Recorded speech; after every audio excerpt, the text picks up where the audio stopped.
na anime tayo ngayon. Like and subscribe ka na rin para lagi kang may topic kay crush, hihihi. Napunta na nga si Mash sa isang madilim na lugar kung saan sinimulan itong interviewin ng headmaster at iba pang professor kung saan nagustuhan ng headmaster ang simple ngunit direktang mga sagot ng ating bida. Eto nga raw yung tipo ng tao na nauuna ang gawa bago ang isip na bagamat dehado ay lalaban hanggat may pinaglalaban. Nalubos na kinamanghan ng headmaster. Ngunit masyado pa nga raw itong hilaw para maintindihan ang takbo ng mundo at lalo na't mas marami pa nga raw na mas malakas sa kanya na di niya pa nakakaharap. At papaano pa nga raw kung mismong si headmaster ang makakaharap niya. Sabay summon ni headmaster ng isang kakaibang aparato na kinagulat maging ng mga professors dahil sa lakas ng nilalaman nitong mahika, na ayon nga kay headmaster ay isang ancient spell nga raw na nangunguha ng kaluluwa ng pinakamalapit na tao sa sinumang target nito, at kung saan nga ay nahimitay na si Tyregromo sabay dagdag pa ni headmaster na oras na maseksak na ang manika ay di na makakabalik ang kaluluwang nakapaloob dito. Sinubukang suntoken naman ni Mash ang aparato ngunit wala itong talab hanggang sa seluhin at pigilan na nga lang niya ito gamit ang kanyang mga kamay na lubos na kinagulat ng lahat. Tinapos na nga rito ng headmaster ang spell niya at sa loob-loob nito ay nakita na ang kalidad ng taong hanap niya na nakita niya nga sa katauhan ni Mash na noblesse oblige nga raw sabay lumiwanag na ang buong silid. Humingi naman ito ng dispense kay Mash sa pangyayari at test nga lang raw iyon at wala siyang hangad na masama dito. Okay nga lang raw ika naman ang ating bida sabay binal ikan ang tanong ng headmaster sa kanya kanina at kung sakali raw nakaharipan niya ito ay uupakan niya raw ito gamit lamang kamao niya na kinagulat ng lahat. Haha. Nakapasa na nga itong si Mash at nabalik na rin kaluluwa ni Tatay Regro niya na nakakanlong pa nga kay Brad. Nagumpisa na nga rin klase nila kung saan tinuruan sila ng lock opening spell. Samantalang si Mash ay binale lamang ang lock sabay sabing nabuksan na nga raw niya ang lock. Sa tindi nga ni Mash ay maging natatagong inis at galit ng professor niya ay non-lock niya at bakit pa nga raw siya nasa magic school kung babaliin niya lang din pala. Chuchu-chat siya ng makulat nating bida sabay ikinabahala ng katabi nitong binata.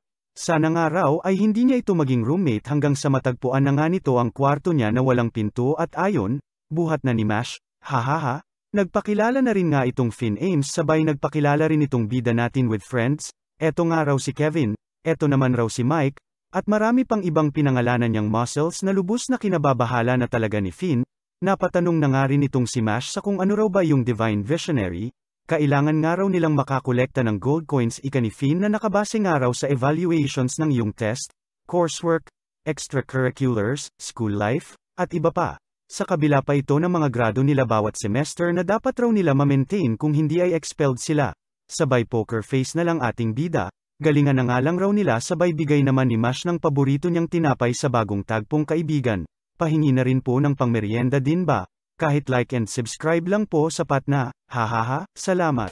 Isang araw, habang merienda mode si Mash ay naisingit nito sa roommate nitong si Finn ang paghiram ng wallet nito para nga raw sa klase nila kinabukasan, aksidenteng nadala raw kasi niya ay kamoting kahoy na inakala niya nga raw na wallet na lubos namang kinagulat ni Finn.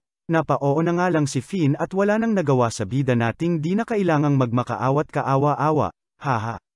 Kinabukasan ay siyang tunay ngang nagsimula nang turuan sila Mash kung papaano gamitin ang wallet para lumipad. Padaanin nga lang raw nila ang kanilang magic energy sa wallet sabay magbanggit ng salitang lipad. Nakuha naman agad ito ng mga estudyante bukod kay Mash na bagamat sinusubukan ay walang kaganapan. Biglang lapit naman na nga ang isa sa mga kaklase nito sabay pangaasar at simpleng magic nga lang raw di niya magawa. Hanggang sa tadyakan na nga ni Mash ang lupa na nagpaangat sa wallet sabay delayed na sabi ng lipad na nagpanganga na lang sa kaklase nito sabay sabing pandaraya nga raw iyon habang poker face lang ang cute nating bida. Sumunod naman ay susubukan ang bilis ng kanilang wallet at magkakaroon nga raw sila ng time trials.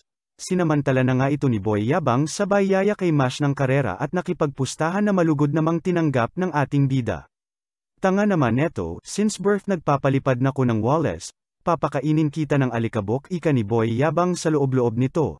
Dagdag pa itong teacher na diskumpyado sa bida natin dahil sa klase nila kahapon, hanggang sa ayon nagumpisa na nga ang karera natapos na ang karerang mas mabilis pa sa mood swing ng jowa mo.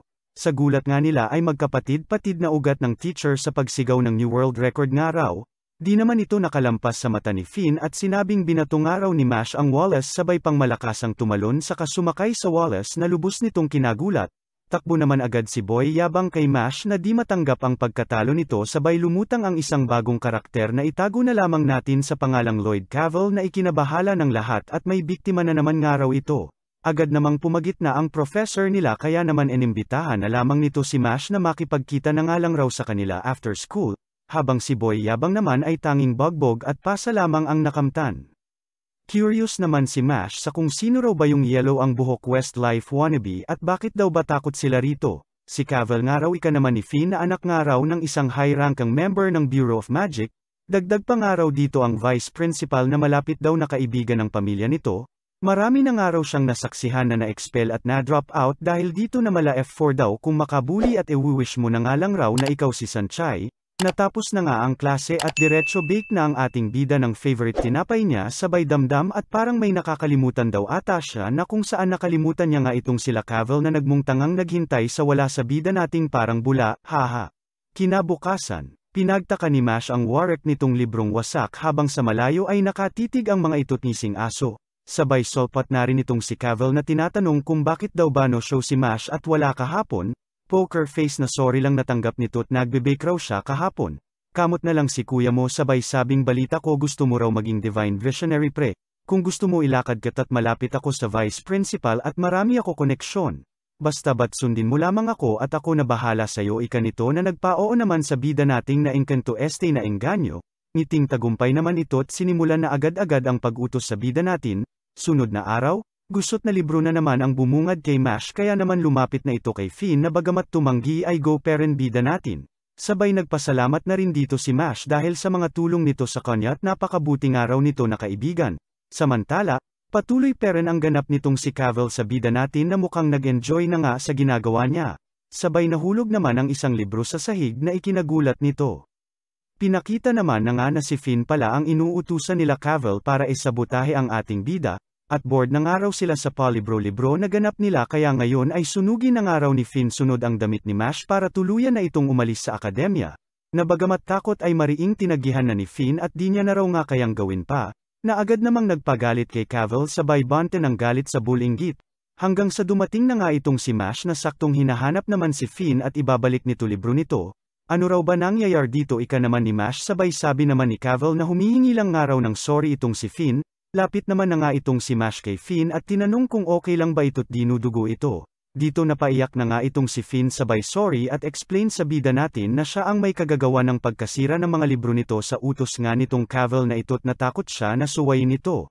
Na sa kabilang araw ng mga ito ay paulit-ulit niya peren daw siyang tinatawag na mabuting kaibigan. Sabat na naman nga itong si Cavill at dapat ganoon din daw dapat mag-sorry si Finn sa kanya sabay yaya kay Mash at kumain sa labas kasama nga raw ang vice principal.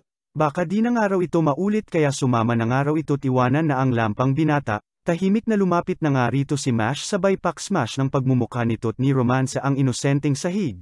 Animal na entitled Rich Kid Westlife wannabe spoiled brat kang hype ka. Ikaw dapat mag-sorry ika ng gigil nating bida na lubos na kinagulat ng dalawang brat. Mae-expel ka Mash sa ginawa mo ika naman ang nag-aalalang kaibigan nito sabay pinabulaanan lamang ni Mash at kung nakakain daw ba yon. Biglang sulpat naman na nga sa eksena ang vice principal na nagngangalang si Farman Kregos sabay sabing nasaksihan niya nga raw lahat ng nangyari. Asahan raw nila Mash kasama na rin si Finn ang karampatang parusa na kanilang haharapin sa pananakit nga raw kay Cavill. Di na nga makasingit sa pagsasalita sila Mash sabay dagdag pa ng vice principal na magkaiba nga raw sila ng social status kaya magkaiba rin ang magiging traito sa kanila. Pahabol pa nga ng kung ano-anong dadapa itong vice principal hanggang sa biglaan na nga lang demonyo tuhod ni Mash sabay smash sa mukha ng vice principal na literal na supalpal. Abat ayaw pa talaga paawat ni vice principal sabay paklapat ng lupat sa mukha nito'y lamapat. Di pa nga natapos dito at naghukay pa nga itong si Mash sabay binaon ang gagot di na makaahon. Kung kaya niya nga raw e-expel sila Mash anytime ay kaya nga rin daw ng bida natin ibaon sila anytime. At kahit nga raw ano pa gawin nila ay hahanapin niya ang mga ito kahit saang sulok pa man ng mundo at ibabaon ito sabay ikinatulala na lamang nito.